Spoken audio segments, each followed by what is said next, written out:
pod bay doors, please, pal. All right. You're gonna need a bigger boat. Oh, I'm sorry. Did I break your concentration? Look at the coast. We get together, have a few laughs.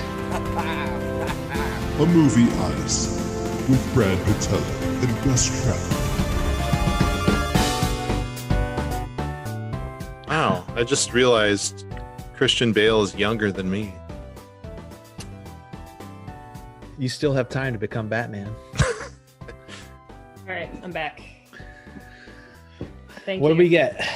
Like I said, not that exciting. It's a fancy mushroom tea. Ooh.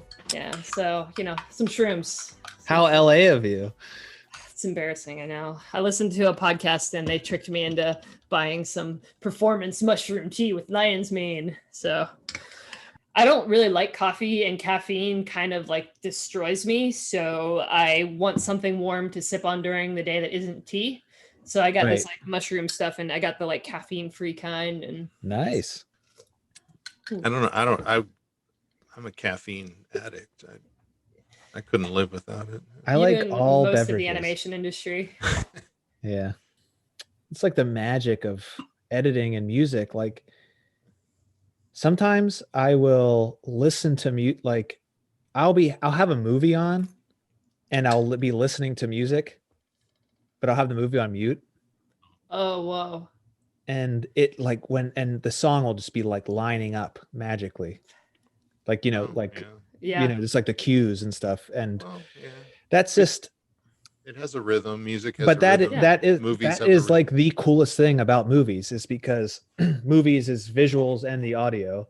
Yeah. So when you have everything coming together perfectly, which this movie does, We love which we'll get into. Good segue there. Man, is it good. Why don't we do one of your classic intros, Brad? Is it classic? I don't feel like it's been around long enough. Yes, but if I keep on saying that, then... Okay. It's just me saying, hey, gang.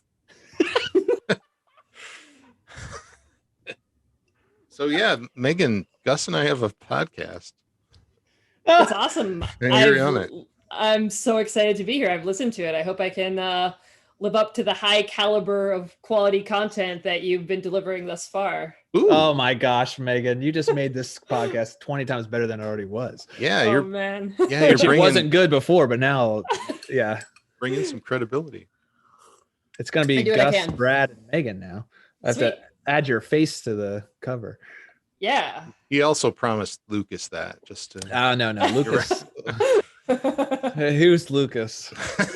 Wow. That's going in the episode. Keep that in the podcast. All right. Well, we'll get started. Hey, everyone. Thanks for joining us. My name is Brad Patello. I'm joined by my good friend, Gus Trouth. And we have a guest today joining us all the way from sunny California, storyboard artist and fellow cinephile, Megan Prazenica. Megan, Hi. Thanks for being on our podcast. Hi, guys. I am stoked to be here. And you are currently at Netflix. You work as a storyboard artist for, are we allowed to say what you're currently on? Yes, I'm working for a show called Captain Fall. It's not out yet. Yeah, I would think if it's in the storyboard phase, it's going to be a while before we see that. Right. Give us a highlight reel of all the cool stuff you've worked on. Sure. I worked on South Park for many years as an animator. I then got to work on season 6 of BoJack Horseman. Then after that, I worked on a show called Q-Force, which will be coming out this summer, I think. It's going to be really awesome. It's going to be on Netflix. And then one of the more recent projects I worked on is Tuca and Birdie, and I was an assistant director on season 2. It's going to be a great show. It'll be out sometime this year, and I cannot wait for everybody to see it. Megan, you are too cool. Get out of here. Thank you for joining us and seriously, bringing leave, some credibility. You're too cool. I am the same dork you knew in college, Gus. Me too. We're all dorks. Yeah. We're animators. Yeah, we have a podcast. Of course we're dorks. Is it dorky to have a podcast? I hope so. I think so. Well, I think you're very cool for having a podcast. Your coolness points totally went up in my book. Yay! And I'm really stoked to talk about this movie. You are here to help us discuss American Psycho Yeah. from the year 2000. Megan's pick. Megan picked. And I was very excited for the pick because I haven't seen it in a while. Yeah, I hadn't seen it in a while either. I have to ask, were either of you surprised by this pick, given the content of the movie? It's such a good movie, and I surprised that you picked it. Yeah, that I specifically picked this movie. I'm curious, or is this on brand? Well, we were texting always, about it. Like, I don't know. Like, I just you're like, as long as I've known you, it's like you've known you like cool stuff. So it just was like, oh, sweet, like sweet movie, like, you know. Okay. It didn't surprise me that you picked a movie that I was like, oh, that's a great idea. We should do that. I would say for the average moviegoer, you forget that. I don't know. I do think it's important. Like it's the fact that it's a female director, like it shouldn't be important, but it is. And holy shit, like you would never. One of the things that you had told me, something, I forget what the wording was, but 80s toxic masculinity as depicted by a female director, or some words like that. No, that's pretty close. Because I would feel like when I tell people I love this movie, they're like, this movie is racist, it's sexist, it's homophobic, it's got all of the ists in it.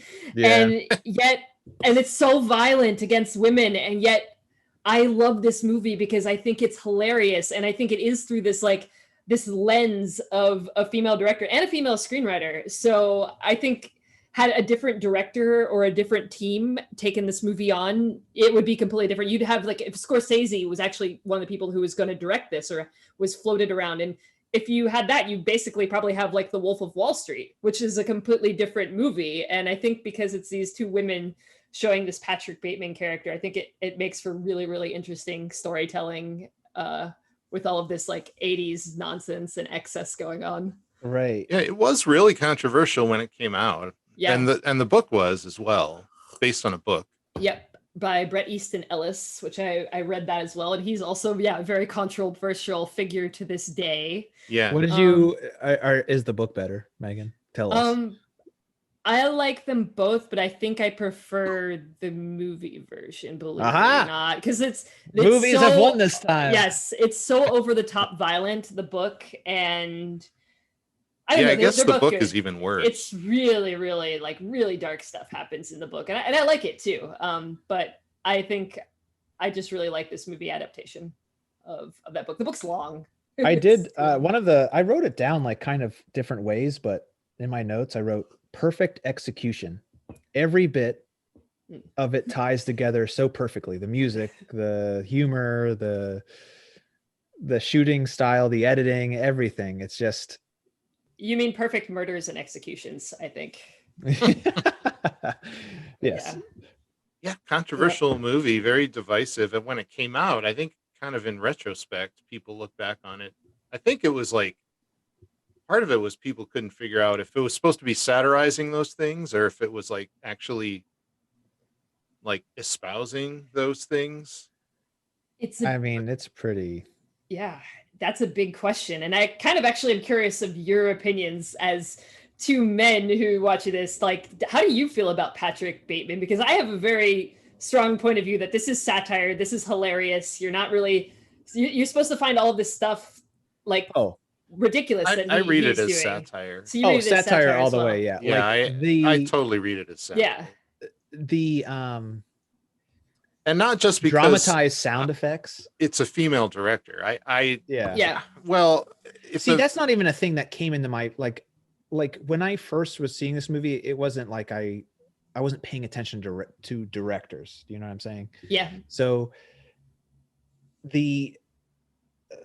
I don't want to jump ahead too much, but the business card scene, as far as like where the satirical, like the heavy drama just in the sound effects of this, whenever the first card is brought out and he sees it and he starts to sweat, if you're not, it's so heavy handed. And if you're not, that scene cracks me up. It's so fucking good. It's so goddamn good. But it's played like a serious drama horror. Yeah. But it's ridiculous. Well, that's when I'm saying perfect execution.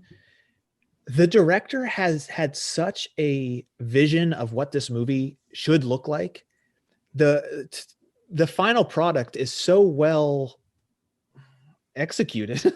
Like you can't you don't well just murdered. get you don't get that by just accidentally. I mean, that is how everybody's acting, how the camera is, how it edits, how the humor works in the movie.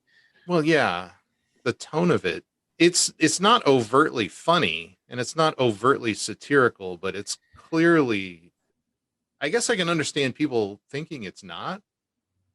Yeah, idiot. Like in 2000 maybe when it came out, Yeah, but yeah. but looking back on it, I don't know how you could not see that it's satire, honestly. I think I don't know, I wonder, because I think there were a certain amount of dudes who walked away from it being like, oh yeah, Patrick Bateman's cool, like this world is somehow, I don't know, something to not emulate, but I think they're just like, oh cool, and you know, like when it's a world where we're into anti-heroes, and Yeah. I think maybe that's part of it. And then also I think it's even more relevant in 2021, 20 years after this movie is made, because we look back on this like world of the 80s, and I feel like this is like the exact cauldron from which like people like Donald Trump were born from. He's even mentioned twice. Reference him twice in that. Was that what he said? Or yeah, it's Ivana, and then he mentions Donald Trump's car as well. Yeah. And yeah, so I think it's like really interesting to look back on this movie and like where we're at now, and then the problems we're having with society, and like how many of them like just you can point back to this particular point in American history. Even I could get more into this, but maybe that's a later topic. But post Gordon Gekko era of like 80s excess, like deregulated Reaganomics. Yeah, that sort of thing. And this is also like a written pre 9/11 too, so it was a really interesting time in movies, like 99 2000. I think it's just like such a fascinating time because movies changed after that for a couple of years, right? Oh yeah. So this is like the last of those couple movies. Some shots of the World Trade Center too. Yeah, and New York too. This is very New York, this movie. The I think when I first saw this movie, I didn't like, not knowing actors and stuff quite then, even oh, that's the kid from Empire of the Sun, Christian Bale, one of his first movies. That's what I like. I didn't know, oh, that's Batman, because that wasn't, the oh yeah, this was a star-making turn for him. But yeah, but first seeing this, I was like, oh, this is like an 80s movie. You know what I mean? Like, yeah. It's just it doesn't over modernize itself. It's shot like a classical movie. They're not doing anything super special. They're not putting in, even the music is the score, not the obviously the music is all 80s music, but the score to the movie is very classical too, like a classical Hollywood score, like right, that you would hear in a drama, like a Hitchcock film or something. Right. It's like how we were talking with Dazed and Confused. They are just doing everything. They're not overextending themselves in any way. They're making it within the period. Not reveling in nostalgia. Yeah. Mm-hmm. So let's just start with the intro to the movie. Oh, okay. It is we absolutely brilliant. And that's exactly what I was saying. Perfect execution all the way through. Yeah. So the movie stars Christian Bale on a star-making turn. He had been in stuff dating back to when he was like 14, but this is his first kind of breakout role. Well, how old was he in? I mean, he was already in a Spielberg movie. He starred in a Spielberg movie when he was 9 or 12 or something like that. You mean Empire of the Sun? Yeah. That was 1987. He would have been 13. That movie makes me cry at least 4 times every time I watch that movie. So by the intro, you mean kind of the food blood thing? That's the first thing we see in the movie. Well, the first thing we see is the old school Lionsgate logo, which I wrote down. Yep. The book was published in 91, optioned for a script in 92. There were several versions of the script. There was a little bit of back and forth there. Mary Harron was attached pretty early on, and she ended up doing it. But other directors were considered, like you mentioned, Scorsese, and at one point, It does seem like a Scorsese. I could see him attached to this movie. I'm glad he wasn't, to let somebody else's like late 90s, because I mean he had the whole Goodfellas thing. Like he had his part. Like it's nice that somebody else got to take such a great script. yeah, they considered Leo at one point. Lionsgate wanted Leo DiCaprio, and then Leo came back and said, well, if I'm going to be in this, then Oliver Stone has to direct it. Yeah. Which I think that would have been terrible. It Oliver would Stone. have been totally different movie. Yeah. Actually, Mary Harron, when she found out that they wanted Leo, she refused to meet with him. And that was one of the reasons that she, I think, ended up having to leave the project, was because she wouldn't meet with Leo, because she wanted Christian Bale the whole time. And Christian Bale like fought for it too. He was like talked Ewan McGregor out of it. They offered it to Ewan McGregor, awesome. and Christian Bale went to him and said, please don't do this. I want this part. Bale. Ewan McGregor in this role? I wrote down great casting with Bale. Christian Bale makes this movie. Yes. I think. Yeah. He's so good. Yeah, he has this like his range, but he has that sinister smile, and it can be a charming smile to a like scary smile, and then on top of that, he has that 1,000-mile stare. This is deadpan stare. Very empty. He was saying when he was but trying the comedy to figure too. out He nails the comedy.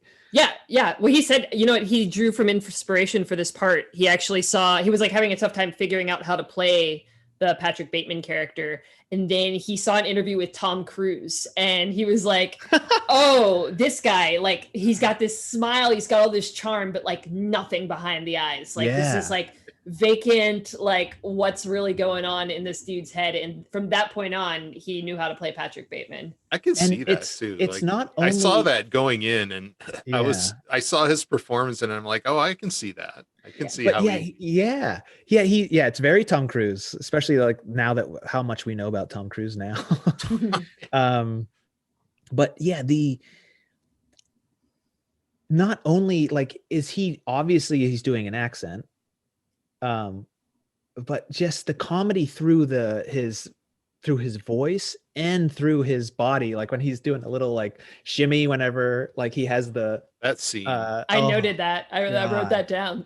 He is great in that scene. I want to get to that. When we get to that point in the movie, that is my favorite. Well, all the stuff where he's talking about music too, it's all very surface level. Like it's the idea that everything's surface level with him. He's not. I could listen to a podcast of Patrick Bateman talking about albums. Yes, I would listen to that podcast. When he's talking about albums, I'm like, hell yeah! Like, tell me more. Like the insight and the how he articulates the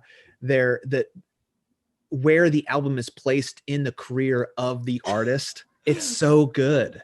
Yeah. Well, all he does is listen to music. I mean, the idea that the character doesn't. I mean, we never see him work. Well, yeah, when he's walking to work and he's listening to Walking on Sunshine. Holy shit. I mean, how good does it get? Oh, and he's listening to Lady in Red. Yeah.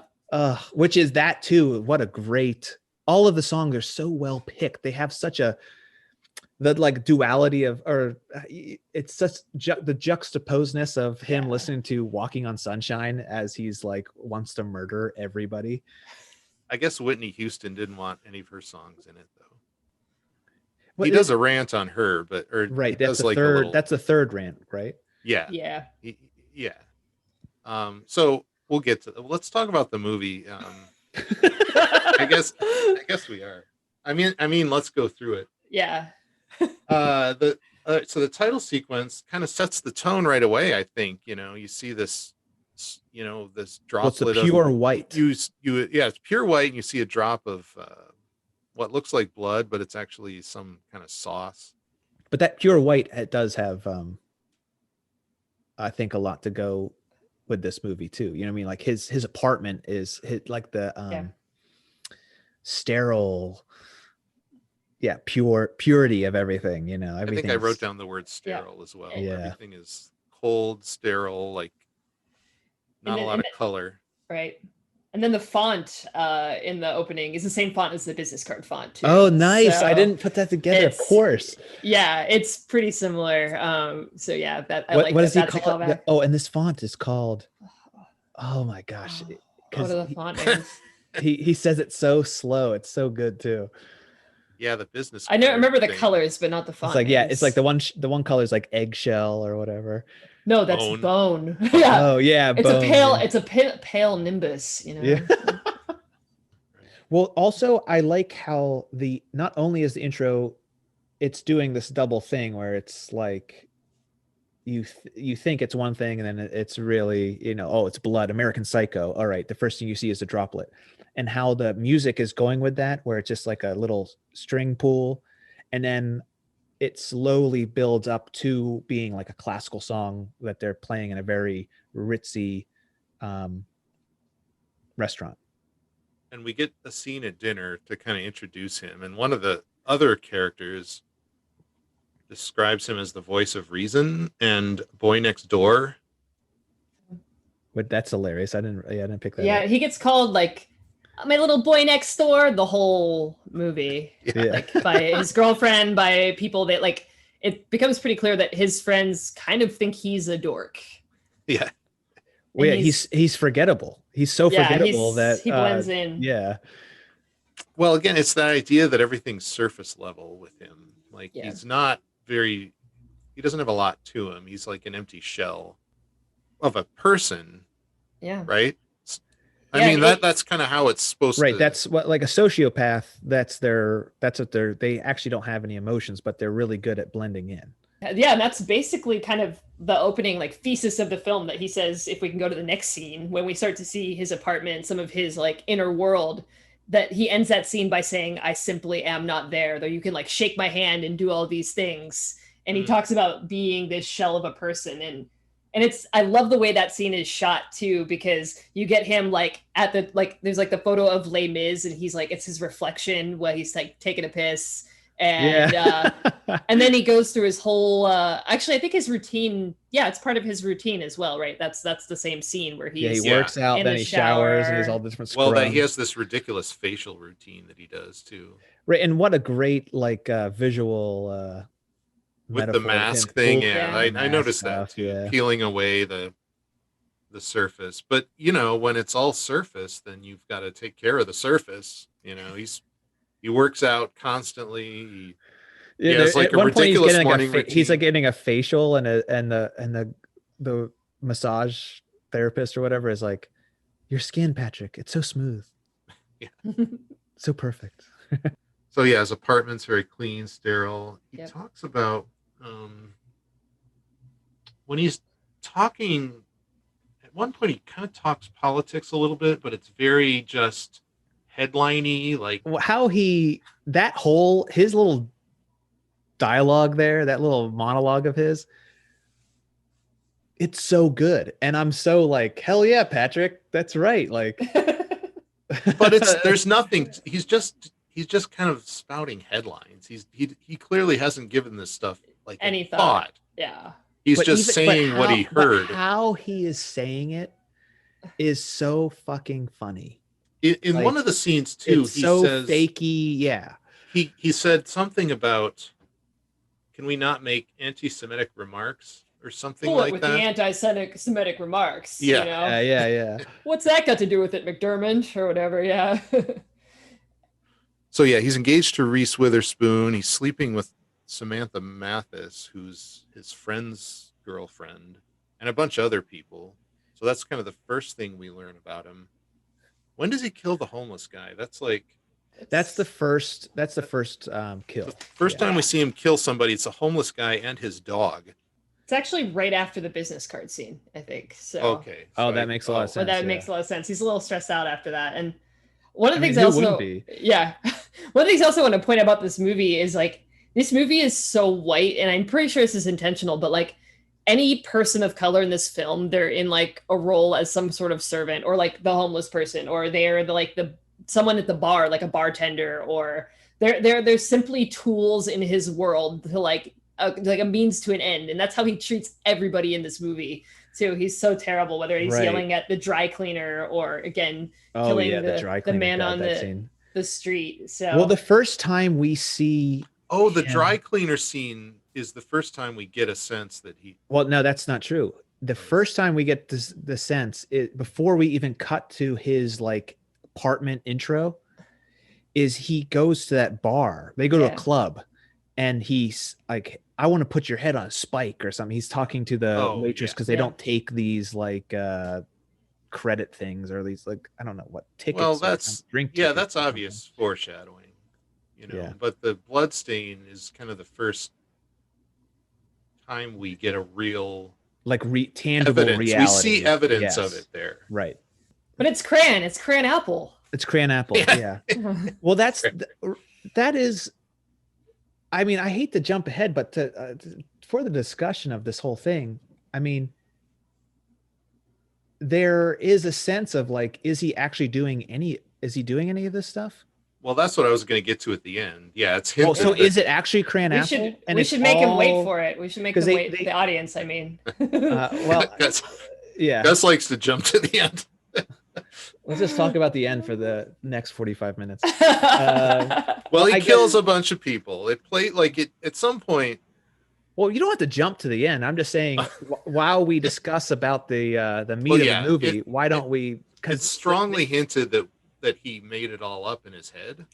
Somewhat, like we're kind of left to wonder that. Did any of this really happen? Yes, but it's what makes the movie so impressive is that you do question that because of the fact that there is always a side answer, like the crayon apple. Like maybe it really is crayon apple and he is just an insane, rich, spoiled brat. And he's not a murderer. He's just but he just has these horrible thoughts. Maybe he just thinks being a murderer would be more interesting than the life he actually lives, which is just very shallow and maybe all he really did want to do is return those videotapes. I don't know. I wrote that down. That line comes up like 3 or 4 times. It's so funny. It's so fucking funny. Jordan and I say it to each other all the time. Like, anytime you just don't want to explain where you have to go. Well, I have to return to videotapes. Well, that's what I was talking about with this being satire is like, how can you hear that line repeated 3 or 4 times and not think it's satire? You know, I always thought this movie, what makes this movie so great is that it's a roller coaster of emotions. It's hilarious, then it's serious, and it's kind of scary, then it's hilarious again, and it's scary, it's hilarious, it's scary. It's so good. And it sort of defies genre too. Like, there's nothing. Is it a horror film? Is it a drama? Is it a black comedy? Nothing has landed as well as this movie has at this level of like, that kind of comedy, satire, horror. All it has the trappings of a horror film. I remember being like, when I was younger, seeing this movie, legitimately kind of frightened. Like when he's chasing the woman with the chainsaw. Yeah. That's like the horror. That's straight out of Friday the 13th. That scene. And the tension of that after the Paul Allen scene. Because as soon as after the Paul Allen scene, and he's with the 2 hookers, and he starts describing another album, you're like, holy shit. Yeah. Like, when's he gonna grab the axe? Oh yeah. The Paul Allen scene, we need to talk about that for sure. That Absolutely. Scene is... Megan, do you own a raincoat? A see-through raincoat? I don't own a raincoat, period. I live in Southern California. Doesn't Damn rain it! there. I just backed myself into that corner so well. You set it up. You set me up in a spikes. Yeah. Oh my gosh. I like it. This is a good team. It's good teamwork. Good work. All right. The comedy stylings of Gus and Megan, everyone. I'm not having fun. I'm jealous. So yeah, the Paul Allen scene is great. That's probably like a third of the way in. I mean, it's that classic half hour mark where everything changes. Yeah, it really. You spikes. see him brutally murder Jared Leto in a hilarious way. Yeah. But he's, like, all dancing because he hates the fact that it sparks from the business card. Oh yeah, It's the Fisher and the Fisher account. Alan's got the Fisher account. He's not happy about it. the Yeah. business cards. Oh my Well, and Paul Allen doesn't even realize that it's Patrick Bateman. He thinks it's somebody else. Well, that was the other thing too. Is Yeah. he really Patrick Bateman? Like, I we don't guess- even know who he is at Yeah. the end of the movie. Yeah. It's like, you're not Patrick Bateman. You're, what's the other name they called him? Marcus Halperstrand. What a good name. Yeah. How So can you good. not think this is satire after seeing this? Like, so ridiculous. I mean, like I said, the very first time seeing this movie, I'm laughing. I'm laughing out loud. Yeah. Oh yeah, that And this scene time, especially, I mean, where I he's was, like like, breakdancing dying. with he's got a really clean axe, and he's like breakdancing to Huey Lewis. This scene has been parodied a bunch of times too. Yeah. With there's Huey, yeah. With Huey and Weird Al. and Weird Al. Yeah. Try Yeah, parodying one of my songs now. Yes, We know he's a psycho because he prefers 4 to sports. I mean, come on. Sports yeah, that's is clearly insane. a better Sports album, is right? Yeah. the best album ever. Yeah. But that's when they came 1987. into their own commercially and artistically. So I don't know. Yeah. So one of the things I when he made. points. Yeah. Did you Yes, check- I when- wrote when- that down. I was just about to say that. I was like, look at the recoil on his hand there. It's yeah. Yeah, it's very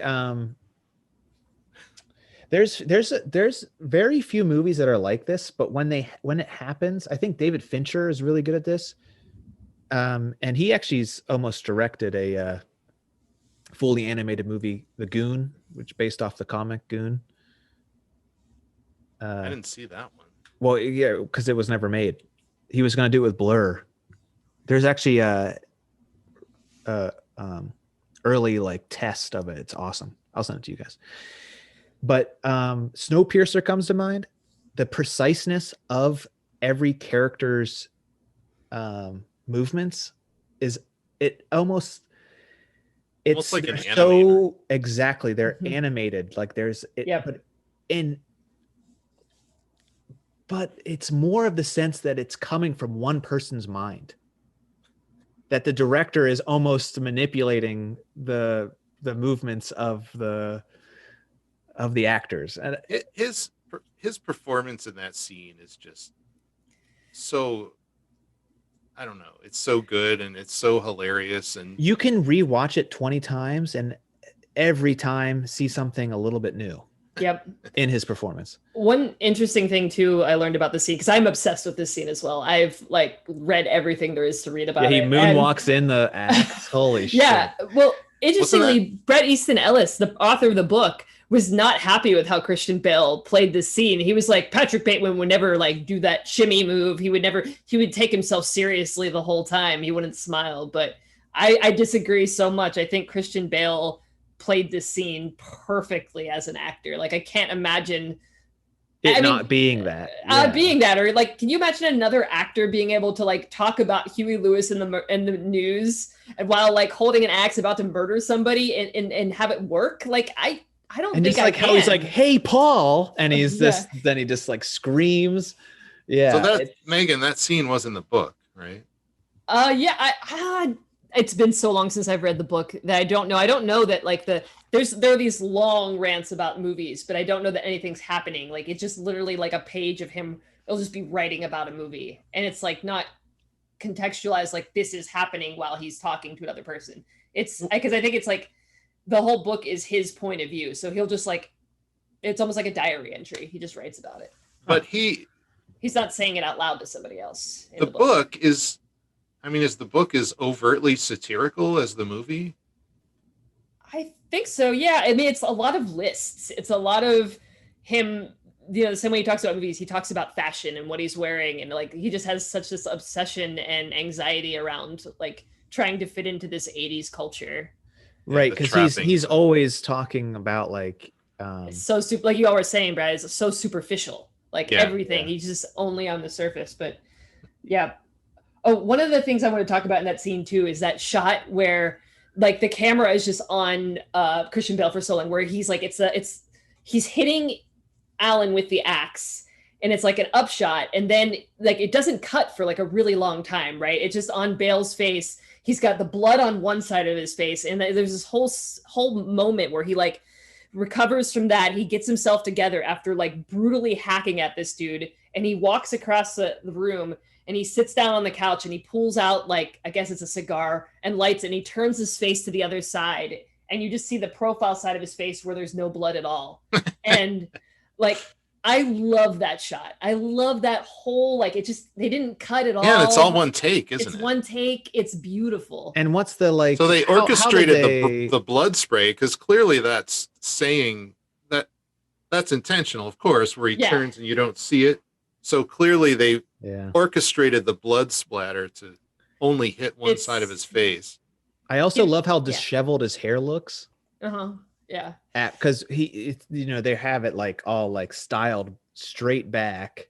Oh my God, the hair in this movie, by the way. Yes. Everybody's Well, hair. I love that Paul Allen's hair is so close to Bale's hair. And like they, it Looks like, well, ridiculous. that It's makes like sense. sort of a mullet, but it's like slick. Everybody's got Yeah. slick backed hair. Yeah. I They could all look do like my Trump I have children. I could be Baron Trump for Halloween right now. Seriously. Well, I was going to say Gordon Gekko, but yeah, that works too. Yeah. I wrote down Jared Leto's hair, OMG. I wrote down hip to be square scene, amazing. Yeah. In all caps. Yeah, He mentions Cliff Huxtable. He says, who was Bill Cosby's character, obviously, in The Cosby Show. He says, I got to have lunch with Cliff Huxtable to get out of something at some point. To the detective. Yeah, he's the detective, by the way, is Willem Dafoe. Willem Dafoe. Willem Dafoe. So Willem Dafoe investigates Jared Leto's death. I just thought of this, but all right, we as our main character being a serial killer or a just so say he's a murderer or whatever. He's not psycho. like a likable We guy. don't know that he's but we a have to murderer. like him more than everybody else.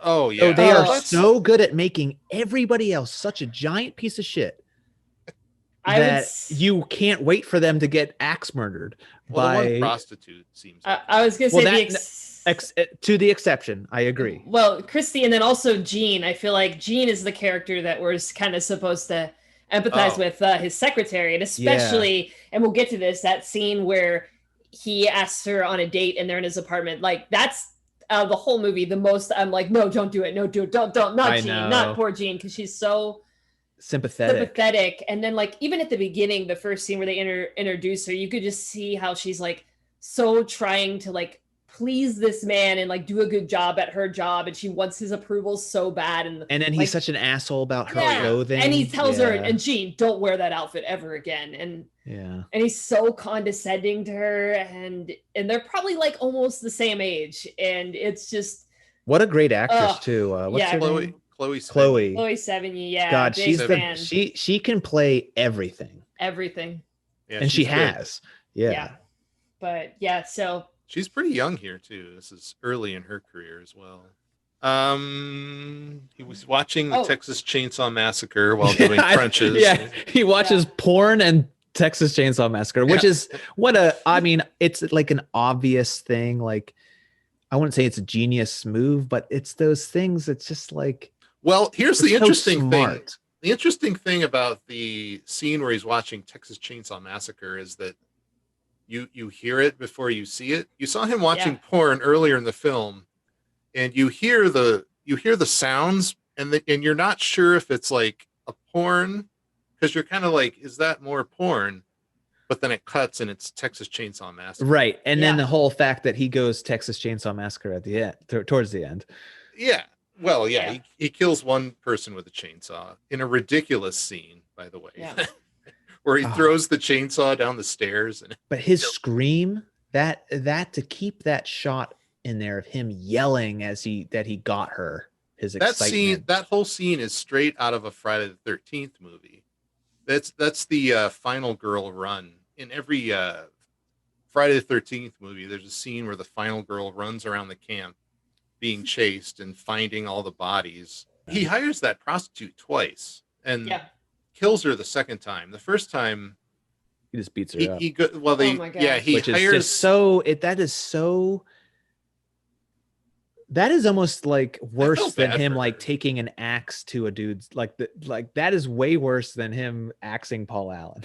Yeah, that whole prostitute scene is so incredibly uncomfortable because again, this whole movie is about this man who's in a position of power. He has all this power and influence, and like this woman, Chrissy, has no choice. Like she's like she needs the money so badly that she goes with him against her instincts more than once. And the rules of her yeah. The second time you're like, no, don't go. Yeah. She really doesn't want to go the second time. By the way, the first scene with her where he takes her to his apartment is the scene where he talks about Genesis. Yeah. Which I love that conversation too. Yes. That whole scene where he's making him do weird stuff in front of a camera while he talks about Genesis. Yeah. And then while they're having sex, he's like checking himself out in the mirror and he's like flexing. Yeah, and like kissing his bicep. So he doesn't even look at them. He's looking at the camera the whole time and he's just posing. It's all about this image. And then we cut to, I love how often they cut to the women's faces just to show how like this little looks like how uncomfortable they are and how weirded out they are by him. Like, because I feel like it puts you in their perspective like a lot more. Like you're supposed to empathize with them throughout this entire sequence. Yeah, right. Well, yeah, as soon as he starts talking about Genesis, you're like, fuck. Yeah. Oh, fuck. Like, their undisputable masterpiece is an invisible touch. It's an epic meditation on intangibility. Like, oh my God. I know, but the tension, the fact that the last time he did this, he took an axe to this dude's head. Totally. And now these are these two innocent women that in this horrible profession. Like, it's just. Oh. And we got to mention that when the sex starts happening, he plays Sussudio. Come on. Like, that is the best. Can you think of a worse sex song than Sussudio? And what does he say?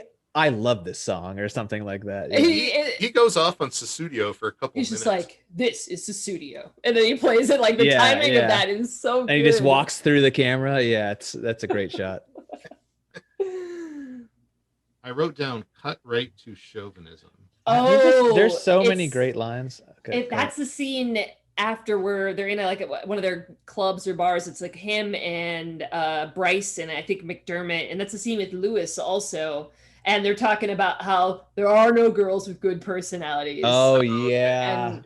And they're being super misogynistic in the things that they're talking about. But then Bateman takes it too far because he's always alluding to serial killers. So he's like Ed Gein or somebody? Ed Gein, serial killer. And they're like, what did Ed say? And he says like, oh, I like to think of what her head looks like on a stick. And he thinks it's hilarious, but none of his friends what? are like, yeah. I don't know about you, dude. One of the parts that kills me every time is when they're at the Christmas party and Patrick goes, hey, have a holly jolly Christmas or something like that. Like just how he says it. And like the potbelly pig and like the one person puts like antlers on his head as he's giving this disgusted look at the pig. Yeah. God, it's just so this whole movie is chock full of those moments where it's just so fucking funny. It's just the expressions on the face or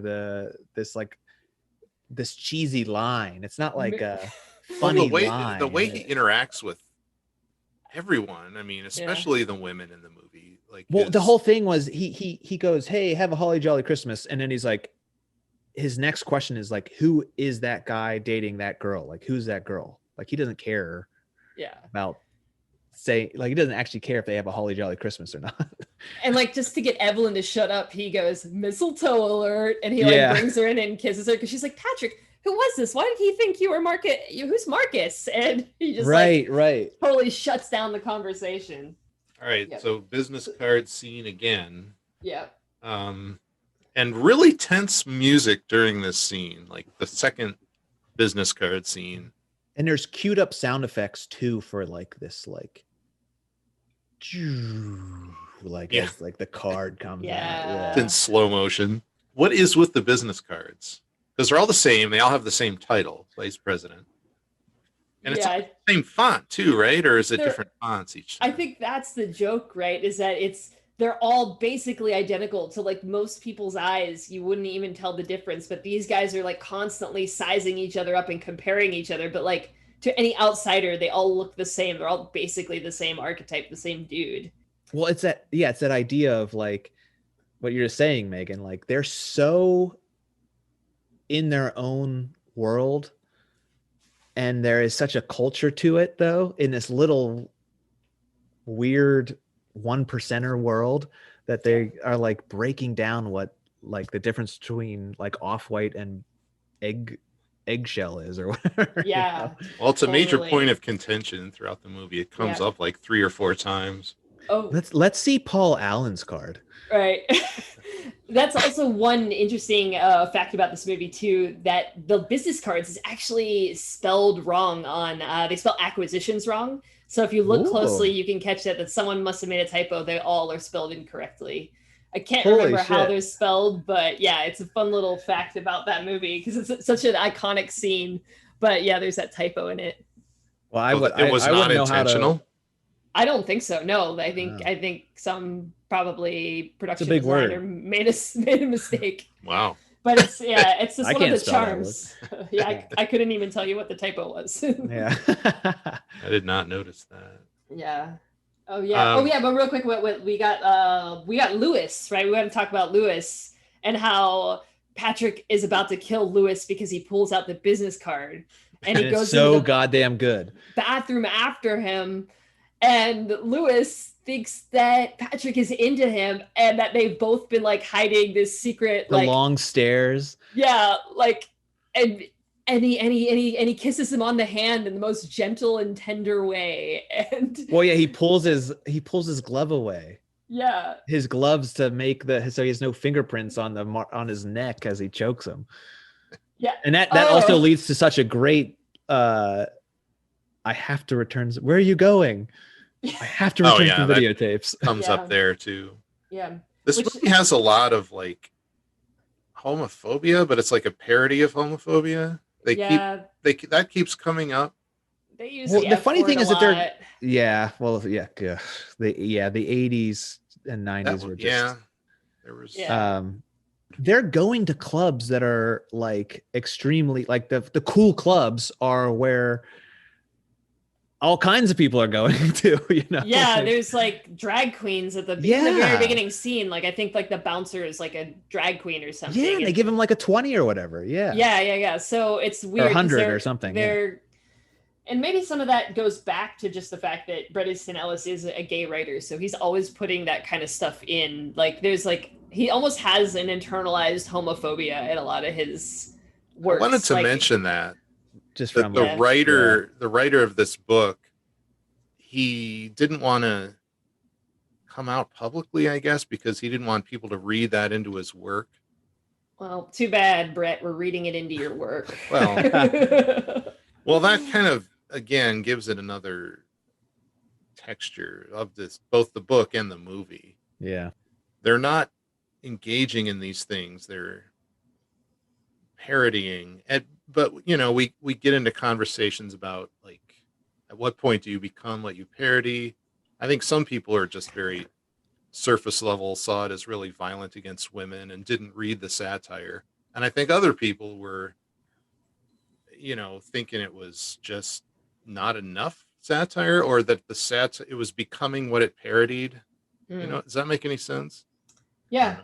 I kind of wanted to ask you guys about that, but obviously you guys are both like, yeah, this is satire. And I think there probably was a misreading of this by people who did just see it kind of ironically on the surface level only and didn't want to read deeper into the movie. But I think even that's what the whole movie's about. That's the whole movie's about. Exactly. I think with time, it's just with time, we can look back on this movie and see it a little bit more clearly. Well, what do you think? Like, all right, when he finally like loses it and goes on like a crazy killing rampage, and he's having the shootout with the cops, he shoots the cop cars and they start exploding, and he shoots the other one and it explodes, and then he like looks at his gun and he's like, and that adds to the whole like, is this reality?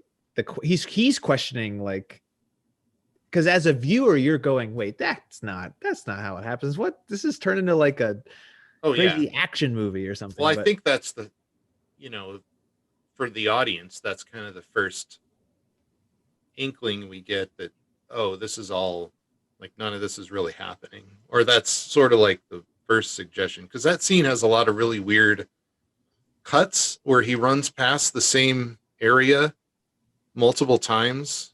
Right, it starts with him trying to put the cat into the ATM because the ATM tells him, Yeah. feed me the cat.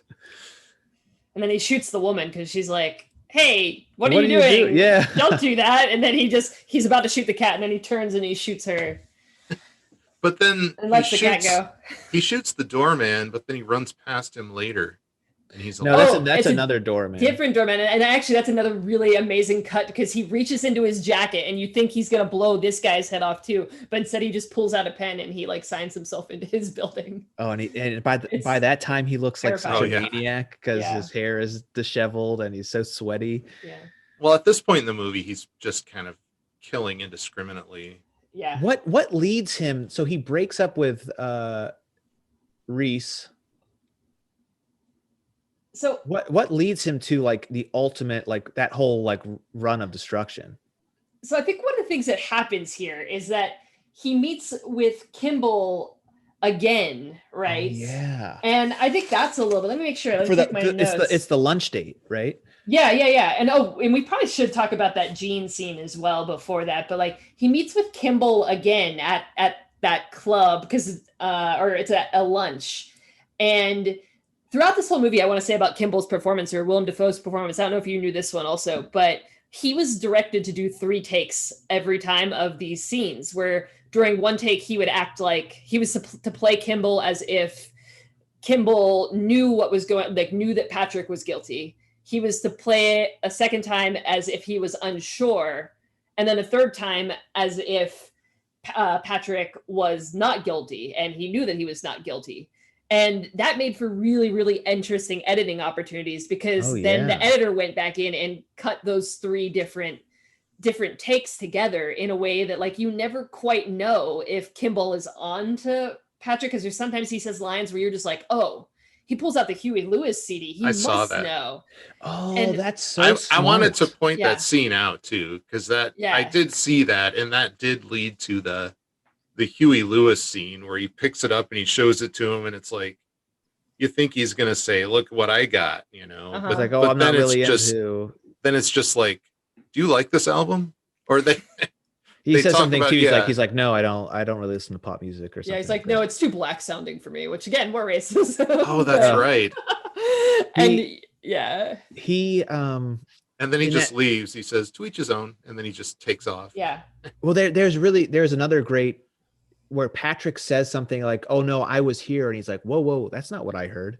Yeah. And he's looking for his notes, and then while he's looking for his notes, that's when he pulls out the thing and he gets distracted, which is just a great. Every time that Willem Dafoe is on screen, the like, is he or isn't he going to, either is Willem Dafoe going to like figure out through what Patrick says that he's the killer, or is Patrick just gonna like blurt out some crazy, line that he, is, he just can't help himself. Yeah. There's a cut where he's holding someone's hair. Like, we don't see the kill, but it's like, he's got a woman in his apartment, and it just cuts to his office the next day, and he's holding a lock of her hair. Yeah. Just, I wrote great cut there. Yeah, that was great cut.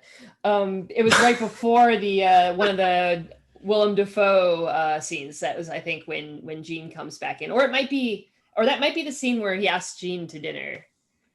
Because he's listening to Lady in Red, right? Yeah, I think that's got to be the Lady in Red song. He almost kills Jean. We talked about that. He, I don't know. Why do you think he didn't kill her? Well, I think it's just that it's just so happens that Evelyn interrupts him, but like Jean is she's the most innocent character in this movie. Like she even asks him like, Patrick, have you ever wanted to make someone happy?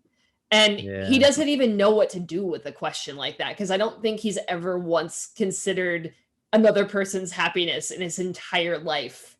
Or even the fact that they have emotions. Emotions, yeah. So she does challenge him in that Well, don't way. you think that shows a little bit of his, like, he does have like just smidgen of humanity left? The whole movie, you're just like, there's nothing there. Like, but what stops him is that his fiance calls. Yeah. Evelyn so calls. if it wasn't for that, he would have killed her. I think he would have. And because he gets caught, and then I love that whole conversation afterwards, because he says all these things like, I think I might hurt you. I don't think I control myself. And they're having like for the screenwriting there, like, and Jean's having the same conversation with him, but she's thinking like, oh, I shouldn't have an affair with this taken man. And he's straight up telling her, I'm going to murder you, but they're both interpreting it the other way. And it's a really, really funny dialogue exchange at the end of that scene. Yeah, good writing there for sure. Yeah, definitely. Is it bad that I want to talk about like every scene? Am I talking No, too much? You're good. No. We love it. Okay. Well, it's the setup for the killing spree, right? So we have this scene where Patrick has his friend Elizabeth over, and he's picked up Christy again. And to me, that's a really, really interesting scene for a couple of reasons. And the first being that Elizabeth is played by Guinevere Turner, who wrote the movie. And I think her performance is actually really hilarious in this scene, because there's just such a class difference there of like her just going on about getting drugs and like going to the Kentucky Derby. And how'd you meet Patrick? Yeah. And it's like, where do you summer? Oh, and then she just like completely continues to ignore Christy. And the staging of that scene to me is really, really like cool, because it really reflects it, because you have like Patrick and Elizabeth right next to each other on the couch. And then you have Christy, like kind of, there's all these shots of her on the other side of the room, just kind of like looking back and forth, them being like, I don't understand this world at all. Like these people are nuts. And like, just then they have that really nice over the shoulder shot too, from her point of view, basically almost. And of the two of them on the couch close together, talking about all of these things she doesn't understand. And then the one other comedic point that I think is pretty funny in this scene is when Elizabeth goes, I'm not a lesbian, Patrick, which is ironic because in real life, the screenplay writer, Guinevere Turner, is in fact a lesbian. So I think she added she that had line. Fun. Yeah, she also they referenced the college that she actually went to as well. Yeah. In that scene. Screenwriter dies in her own movie. Yeah. And then it's the same thing. We've been talking about that chase scene a lot. Just I love how even the apartment hallway, everything just feels so empty and like uniform and sterile, like we've been talking about. Like it's another reason it works so well, because you can't tell where she's going. Like every door looks the same. Every like place she goes into is just like more and more the same. She's banging on doors, but everything is empty. And and the she gets a stairway chainsaw. Too is like when we see the shots of like weird triangular and then looking up the stairway. Yeah, that death. And then he draws it later. That's another point, is that his notebook. Jean finds the notebook, like as one of the last things. Yeah. And it's got all these really awful drawings of violence against women. Badly drawn. And awful because A, they're badly drawn, and B, they're very graphic and misogynistic. Yeah, the naivete in his art style, though, it makes it even scarier. Right. Yeah. He doesn't understand perspective or anatomy, though. I know. I think that's the cut too. The literal cut is between like she gets hit with the chainsaw, and then we cut to the drawing of the chainsaw coming out of Christy's back, and he's at dinner with Evelyn. I love how everybody around him just acts like he's normal. Like he's literally drawing on the tablecloth like this bloody scene of him murdering a girl, and no one like notices him. No, he's like, no one cares. It's a cry for help all the time from him. Like, just notice me. I'm being crazy. Does anyone notice? And everyone just keeps reacting to him normally. No one, the people are asking questions, but they don't care. They just want to hear their own selves talk. Mm. You know what I mean? It's the same thing. Like no one knows. Everybody is always like, oh, that's this person, but they're getting that person wrong. No one knows who anybody is. Yeah, they don't even know each other's names. Yeah. Well, so in the end, we're Well, left here, to wait. kind of not. But- We're not sure if any of what percentage of this was real, or if this Well, let's was talk even about his real name. the crescendo of the movie, the confessional monologue. That's right. One take of Christian Sweaty. Bale just so sweaty Yeah. and absolutely killing it. Like, Kills it. oh my gosh, what a shot! That monologue Mhm. is fantastic. Yeah. Yeah, he calls in and leaves an answering machine message confessing To his all the murders. to his lawyer. Uh-huh. and and the just lawyer assumes he's The kidding. escalation of him, like, and I ate some of her brains. And the interesting thing too about that is, which goes back to the core of this character, is he's not afraid, or he has no remorse for what he's done, but he's scared that suddenly he might have some consequences because the police have been chasing after him. He fears consequences more than he fears, I think, that anyone even knowing what he does. Like, it's like this entitled rich boy who suddenly has to like own up to his actions, maybe. There's a And- lot of conflicting that's- emotions, right, in that whole scene. And again, in 2021, when you look back on that and you look at some of the things that have happened in our society recently, you see all these people like this who have been able to do whatever they want without consequence. And when there is a chance that they might actually have consequences, they're more scared of that than being ashamed or being sorry for the thing they've actually done. They turn Totally. into like these crying babies who are just like, I might get caught. Yeah. I've done some bad things. Or like, yeah, like Harvey Weinstein walking, Yeah. like when he was like, you know, like being wheelchaired in or something. All of a Oh, sudden he's God. in horrible health or whatever. Jesus. Yeah. That whole scene when he is having the shootout with the cop and he's trying to feed the like complete breakdown, that is the kind of Fight Club moment in this movie where you're like, you start questioning, wait, you're really at that point questioning, is this real? Yeah. Yeah. We don't know. It's never really. Bateman's questioning it with when he, like I was saying earlier about when the cars start exploding, he's like, this gun did that? Like, Oh, and when he's talking to his lawyer too, it's like, you can't have killed Jared Leto. I just saw Jared Leto in London. Yeah, Where- he really did go to made London. oh my gosh, the recording. Hey, it's Paul. I'm going to London for a few days. I'll see you later. It's so good. Yes. Yeah, the last note I wrote down was, no one knows who anyone is. Wow. My last note was sweaty close up during phone call. Yeah, I was Well- gonna, that's the last thing I wrote. Is Patrick Bateman likable? Do we want to empathize with him? I don't think he's likable. You don't think he's I likable? think he's a good character. But he's Okay. likable in the realm of watching, like, it's like, just because you like something in a movie doesn't mean you are like, that represents your morals or something like He's that. likable within the context of what they're trying to do. I mean, when he does that little jig and moonwalks Oh, yeah. with an axe, Moonwalking with the axe, I was on board. and his Yeah. it's just his speech about like apartheid and all the things that need to change and like the nuclear arms race and stuff. It's Yeah. He brings that up too. it's so good. Oh, there's like Ronald Reagan on the TV, as if like this wasn't hit home. I But think it dates the movie. Like it what does. Reagan says gives the movie a very specific timeline, because he says I've got 17 months left, which puts the movie squarely in 1987. Yeah. Yeah. This is a very, very small moment, but Justin Theroux, I don't know what his character name is. He's one of the like five, Yeah. there's like three buddies.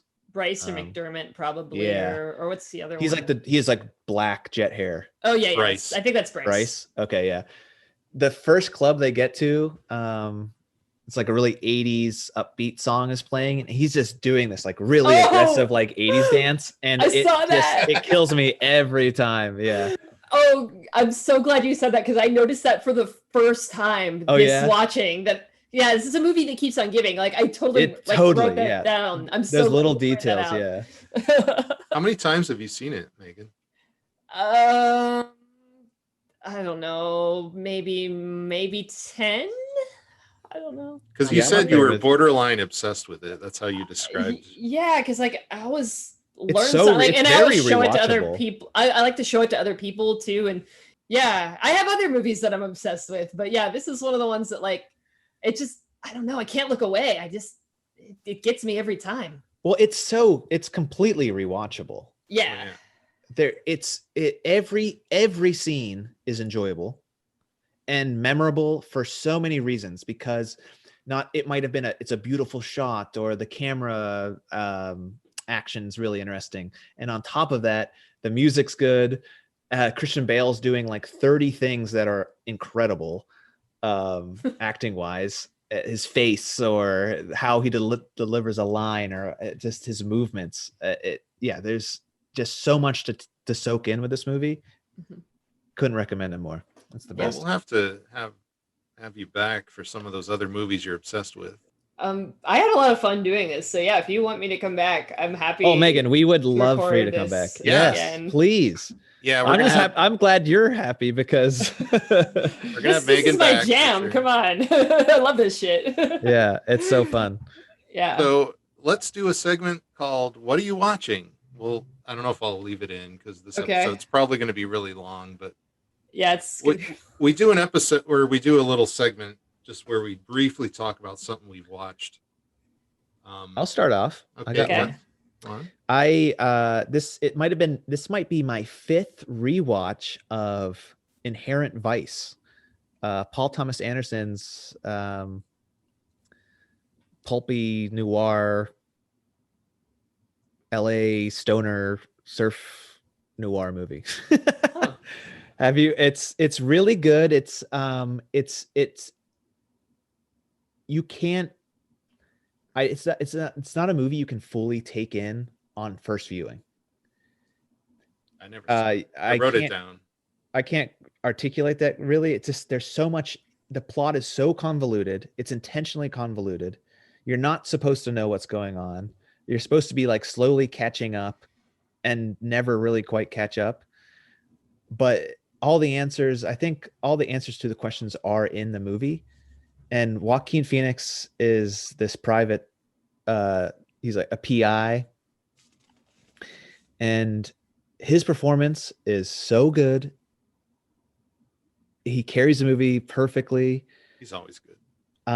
It's not very Paul Thomas Anderson. There's no like technical camera moves or anything. A lot of it's handheld or just like a master shot, you know. Anywho, couldn't recommend it more. It needs repeat viewings, but every time it gets better. And on my 5th viewing, it was the best yet. So 5 times. there you go. All right, so I'm going to change it up a little bit here and talk about a video game that I just played. I want to say it came out in 2018, so it's not brand new. And I played it on the Switch, but you can play it on, I think, pretty much anything. It's called Night in the Woods, and I like it because it's kind of like a 2D story-driven. I won't call it a platformer. It's more like got like point-and-click vibes where you just go around and talk to people. And the reason this one hits so close to home for me is like we're still kind of in quarantine here. I haven't been able to travel. I haven't seen like my friends and my family. And this video game is you're playing this as this like college student who has dropped out. She's a cat, and she goes home and she sees her family. And Gus, you'll like this too, because her hometown, from everything I can tell about it, and like from what I was able to read about the animator who did all the designs, is it's southwestern Pennsylvania. Oh, so like 100%. And it's like you're this cat, and you've gone home to this like kind of dying like steel town, mining town place. And check mark. Got it. I know, right? And you're like, a cat. Like you're a cat. Like everyone's an animal, and the animation is extraordinary. I love the little, like, it's so subtle but so good. Like it's really is it really spritey, or adorable. is it 2D or it's 3D? 2D. It's 2D. Yeah. To me, it almost looks like After Effects type animation, but you know, it's got So like kind of heavy like puppet kind of. Yeah, it's puppet, but like it's also 2D, and it's got like the, you know how like they do like the spaghetti noodle arms all the time and stuff like that, and the cat's like facial expressions are so adorable, and it's really talky. So if you're not into like games with a lot of dialogue, then maybe you wouldn't be into this. But I think the dialogue is like really, really good and clever, and then you just kind of go through your day and you like hang out with your friends who work in the town, who have like never kind of left your small hometown, and That actually sounds awesome. it's great. And then like you like have a mom and dad who like love you, and it's like for someone who hasn't been able to see my parents for so long and just like I'm missing people, it's like, oh, I got my cartoon cat mom, and a little substitute. I got my friends who I get to see every day, and yeah, there's like a mystery. There's like kind of also like a horror, like scary kind of component that like these strange things are happening in the town, and you kind of have to get to the bottom of it. But yeah, couldn't recommend it enough. As animators, you will both absolutely appreciate the like designs. The backgrounds are beautiful. It looks like fall in Western Pennsylvania. It's yeah, the characters are adorable. Is that what they're called? Anthropomorphic animals. Yeah. And yeah, definitely worth my time to play. That sounds great. I Sweet. Definitely will check it out. I have a Switch, so yeah. Let's do a little outro. Well, right. Thanks for making it this far and listening. My name's Brad Patello. On Instagram, I am Brad Patello. Gus on Instagram is Mr. Trouth, Trauth. Anything else you want to plug, Gus? Well, yeah, you can always, if you just search Gus Trouth webtoon or Gus Trouth Tapas, you'll find my comics, and DM us with any Mistakes we made. mistakes or hatred or love. Don't DM us with hatred, please. No, don't do that. You're not a But- podcast unless you start getting some hatred. Come on. Yeah. Ooh, You need some I'm haters. not looking forward to that. Cool. All right, Megan and Megan, yeah. I am at Megan Praz. You can find me on Instagram and Twitter. And if you want to see the graphic novel I am working on, you can follow me at Contested Strip. It is about Frisbee, Ultimate Frisbee, but it's for anyone who likes a good sports movie, actually. Anyone who loves a sports comedy ensemble cast, this might be for you. So you can see more of my artwork there. Cool. And season 2 of Tuca and Birdie will be out at some point. At some Netflix, point, right? watch season 2 of Tuca and Birdie. It's going to be amazing. If you need to get the toxic masculinity of American Psycho out of your brain, you can get some of the toxic femininity of Tuca and Birdie. It's going to be sweet. Oh, yeah. Femininity. Yeah. I don't know if you'd even call it that.